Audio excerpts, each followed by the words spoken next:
बिस्मिल्लाहिर्रहमानिर्रहीम। Dear students, अस्सलाम वालेकुम।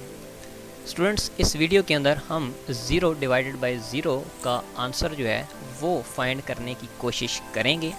कुछ लोगों का कहना है कि 0 डिवाइडेड बाय 0 0 के ही इक्वल होता है, और कुछ लोग ये लॉजिक यूज़ करते हैं कि जब हम एक नंबर को अपने ही साथ डिवाइड करते हैं तो वो इक्वल होता है हमेशा 1 के। जैसे कि 2 डिवाइडेड बाय 2 इक्वल होता है 1 के, 4 डिवाइडेड बाय 4 वो भी इक्वल होता है 1 के।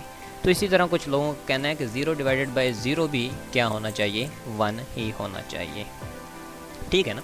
खैर, इससे पहले कि हम 0 डिवाइडेड बाय 0 को डायरेक्ट समझना शुरू कर दें, क्यों ना थोड़ी देर के लिए डिवीजन का जो प्रोसेस है उसको समझने की कोशिश करते हैं। एक दो एग्जांपल्स लेते हैं, जैसे कि 8 divided by 2 is equal to 4, यानी कि 8 को 2 पे डिवाइड करें तो 4 होता है। पता है, हमें बिल्कुल पता है, ऐसा ही होता है। 8 को जब 2 पे डिवाइड करें तो इक्वल होता है 4 के। लेकिन स्टूडेंट्स, सपोज थोड़ी देर के लिए मैं अगर ये कहूँ कि हमें 8 को 2 पे डिवाइड करना आता ही नहीं है, हमें पता ही नहीं है कि 8 को 2 पे डिवाइड करने का मतलब क्या है, और हमें ये कह दिया जाता है कि भाई आप साबित करें कि 8 को 2 पे डिवाइड करने से 4 ही आता है, तो उसके एक और दूसरा प्रोसेस है जो हर डिवीजन के ऊपर हम परफॉर्म कर सकते हैं। फॉर एग्जांपल, लेफ़्ट साइड का 2 जो कि डिवाइड हो रहा है, जब ये राइट साइड पे आएगा तो क्या 4 के साथ मल्टीप्लाई होगा? जी बिल्कुल होगा। अब राइट साइड पे ये जो 2 मल्टीप्लाई बाय 4 है, ये क्या बनेगा? 8 बनेगा। आप देख सकते हैं कि देखें, लेफ़्ट साइड और राइट साइड इक्वल आ रही है, तो इसका मतलब क्या हुआ कि ये जो 8 डिवाइडेड बाय 2 है ये वाकई इक्वल होता है 4 के। इसी प्रोसेस को थोड़ा सा आगे बढ़ाते हैं, एक आधी और एग्जांपल देखते हैं और चेक करते हैं कि क्या वाकई ये जो प्रोसेस अभी हमने की है डिवीजन को साबित करने के लिए, प्रूव करने के लिए, ये ठीक भी है या नहीं। तो एक और एग्जांपल लेते हैं। For example, 18 divided by 6 is equal to 3। अब अगेन हमने ये साबित करना है कि वाकई 18 को 6 पे डिवाइड करें, तकसीम करें, तो वो बराबर होता है किसके? 3 के। तो इसके लिए भी हम क्या करेंगे कि जो 6 लेफ़्ट साइड पे डिवाइड हो रहा है वो राइट साइड पे क्या हो जाएगा? मल्टीप्लाई हो जाएगा। अब लेफ़्ट का 18 तो वैसे का वैसे, राइट साइड पे 6 को अगर हम 3 से मल्टीप्लाई करते हैं तो क्या बनेगा? 18 बनेगा।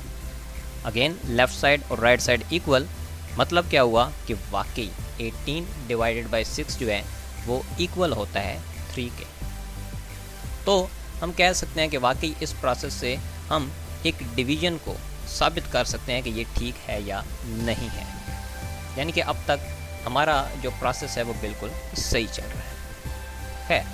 मज़ीद अब हम जाते हैं अपनी असल बात पे कि जो लोग कहते हैं 0 डिवाइडेड बाय 0 इक्वल टू 0 होता है, तो वही प्रोसेस यूज़ करते हैं और चेक करते हैं कि क्या वाकई ये 0 की इक्वल होता है या नहीं होता। अगेन हम क्या करेंगे, लेफ़्ट साइड पे जो 0 डिवाइड हो रहा है, जब ये राइट साइड पे जाएगा तो क्या हो जाएगा? मल्टीप्लाई। लेफ़्ट साइड पे तो 0 वैसे का वैसे रहेगा, राइट साइड पे जब हम 0 को 0 से मल्टीप्लाई करें तो वो क्या हो जाएगा? 0 हो जाएगा।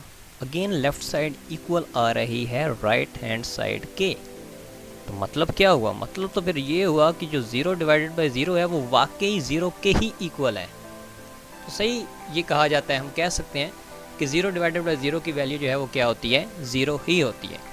लेकिन जो लोग कहते हैं कि 0 डिवाइडेड बाई 0 इक्वल टू 1 होता है, एक बार उनकी भी जो है ना वो बात हम सुन लेते हैं और चेक कर लेते हैं कि क्या वाकई 0 डिवाइडेड बाई 0 इक्वल टू 1 होता है।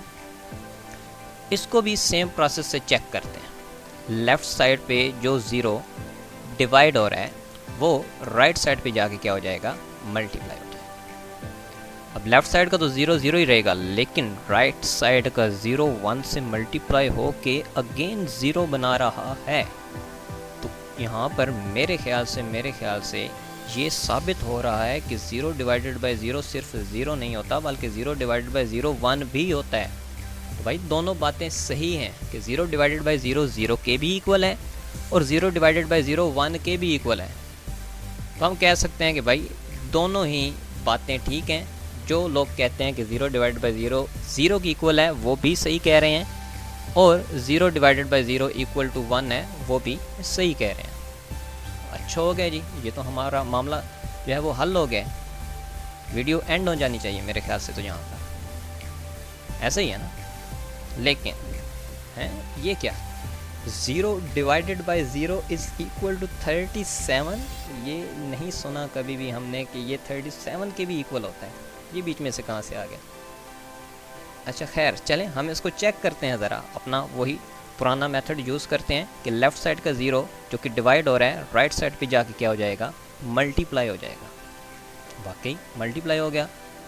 क्या होगा, लेफ़्ट साइड पे 0, राइट साइड पे अगेन 0 मल्टीप्लाई बाय 37, 0 बन गया। लेफ़्ट साइड और राइट साइड इक्वल, तो क्या 0 डिवाइडेड बाय 0 37 के इक्वल होता है। नहीं कुछ समझ नहीं आ रही कैसे, मतलब आज तक नहीं सुना कि ये 37 के इक्वल होता है, लेकिन साबित हो गया। खैर मज़ीद देखते हैं। और हमारे पास नहीं, क्या ये क्या है, 0 divided by 0 equal to Iron Man. Iron Man मतलब टोनी स्टार्क, मार्वल का सुपर हीरो। 0 डिवाइडेड बाय 0 कैसे, अगेन वही प्रोसेस, लेफ्ट साइड का 0 राइट साइड पे जाके आयरन मैन के साथ क्या हो रहा है जी, मल्टीप्लाई हो रहा है। और भाई राइट साइड पे ये जो 0 है ये तो फिर 0 है, ये तो किसी भी चीज़ के साथ मल्टीप्लाई हो तो ये क्या कर देता है, उसको 0 कर देता है। तो भाई लेफ़्ट साइड 0 और अगेन राइट साइड भी क्या बन गई, 0। तो भाई ये तो साबित हुआ कि 0 डिवाइडेड बाय 0 आयरन मैन भी होता है। यूँ तो फिर कुछ भी हो सकता है। 0 डिवाइडेड बाय 0 मैं खुद भी हो सकता हूँ, आप भी हो सकते हैं, कोई भी हो सकता है, चेयर कुर्सी टेबल कुछ भी हो सकता है। ठीक है ना। समझ नहीं आ रही कि अगर सपोज़ यही 0 डिवाइडेड बाय 0 किसी मैथ की प्रॉब्लम, किसी क्वेश्चन में आ गया तो फिर मैं वहाँ पे आयरन मैन लिख दूँ, काम चल जाएगा। या स्पाइडर मैन, नहीं कौन से वाला सुपर हीरो बेस्ट रहेगा, या नंबर ही लिखना पड़ेगा। तो भाई कन्फ्यूजन ही कन्फ्यूजन है, कुछ समझ नहीं आ रही, कुछ भी समझ नहीं आ रही। 0 डिवाइडेड बाय 0 हमने 0 भी निकाल लिया, 0 डिवाइडेड बाय 0 हमने 1 भी साबित कर दिया, 0 डिवाइडेड बाय 0 37 भी निकाल लिया, और एंड पे तो फिर कमाल ही हो गया कि 0 डिवाइडेड बाय 0 आयरन मैन के इक्वल भी होता है। स्टूडेंट्स टोटली कन्फ्यूजन है। मेथड हमारा बिल्कुल सही है। हमने पहली जो डिविजन्स की थी वो बिल्कुल सही थी, ठीक है ना, जिसमें हमने 8 को 2 पे डिवाइड किया और इक्वल टू 4 रखा था, ठीक है। फिर 18 को हमने 6 पे डिवाइड किया और इक्वल टू 3 रखा था, तो वो तो बिल्कुल सही थी। लेकिन ये मामला ख़राब हो रहा है 0 डिवाइडेड बाय 0 फॉर्म के अंदर ही। ऐसी क्या वजह है?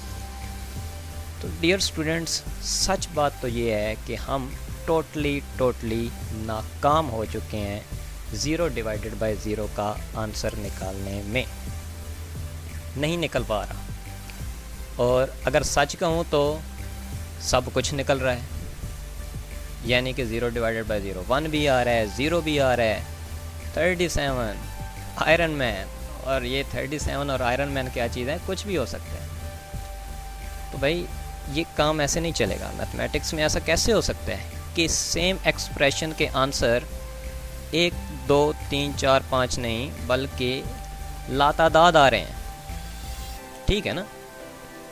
तो मैं तो सिर्फ इसके बारे में एक ही चीज़ कह सकता हूँ, और वो है कि 0 divided by 0 is indeterminate form. एक ऐसी फॉर्म जिसको हम डिटरमाइन नहीं कर सकते, हम नहीं बता सकते, इसकी कोई फ़िक्स वैल्यू नहीं है। अगर कोई मुझसे पूछे कि 0 डिवाइडेड बाय 0 क्या है, तो भाई मैं उसका कोई एक आंसर नहीं दे सकूँगा। और सच ये है कि मैं क्या, कोई भी नहीं दे सकता। 0 डिवाइडेड बाय 0 का कोई एक फ़िक्स आंसर नहीं है जो हम मैथमेटिक्स के अंदर अपनी प्रॉब्लम्स के अंदर सोल्व करें।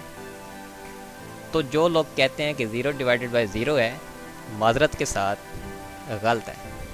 0 डिवाइडेड बाय 0 इक्वल टू 1 है, वो भी गलत है। 0 डिवाइडेड बाय 0 का आंसर हम नहीं बता सकते, ये एक अनडिफाइंड फॉर्म है, ठीक है, ये इनडिटर्मिनेट फॉर्म है, हमारे पास इसका कोई फिक्स आंसर नहीं है, ठीक है स्टूडेंट्स। तो यहाँ पर हम वीडियो को एंड करते हैं, और यही लॉजिक है कि हम 0 डिवाइडेड बाय 0 का आंसर जो है वो नहीं बता सकते, ठीक है जी। सही है जी, शुक्रिया, अल्लाह हाफ़िज़।